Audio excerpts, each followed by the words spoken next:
Okay, so I just had a few things real quick.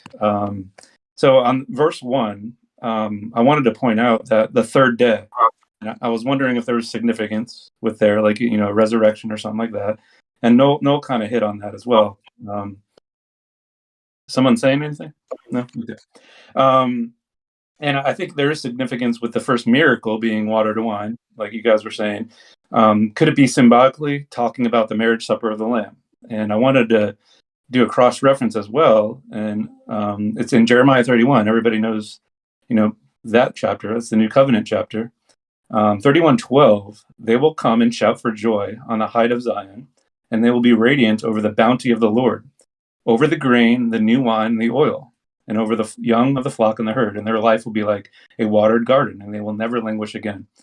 So I just wanted to again point out the third day, the wine, the marriage supper, and it appears to be like a resurrection in Jeremiah 31, talking about new wine. I also wanted to talk about that the Gospel of John mentions the mother of Yeshua twice. So he mentions her right here, and then also in chapter 19, 25 through 27. But he doesn't name her in the Greek, and it's the only canonical gospel to explicitly state that she was present at the crucifixion. But yet in the Hebrew, right in the first verse of chapter 2, mentions her by name. So I thought that was interesting, that it doesn't mention her by name in the Greek, but in the Hebrew, the first verse in chapter 2, it mentions her by name. The next thing I have is, and Noel talked about it as well, number 4, woman, what is that to me or to you? And I'm wondering if that was a Hebrew idiom, if anybody knows more about that. But there is one cross-reference that I found that really fits. 2 Kings 3:12 through 13. And Jehoshaphat said, is the word of the Lord at him? So the word of the Lord. And then continuing, which said, yeah, it is. And Jehoshaphat said, and the word of the Lord is with him. And so the king of Israel and Jehoshaphat, king of Judah, and king of Edom went down to him. And Elisha said to the king of Israel, what is it to me and to thee, and an idolater? Go thou to the prophets of thy father and thy mother. So I'm not saying, Yeshua is calling his mom a idolater, but it seems to be the same thing. What is it to me and to thee is what Yeshua is saying. Woman, what is that to me or to you? And I just thought it was interesting that 2 Kings literally says the word of the Lord is at him.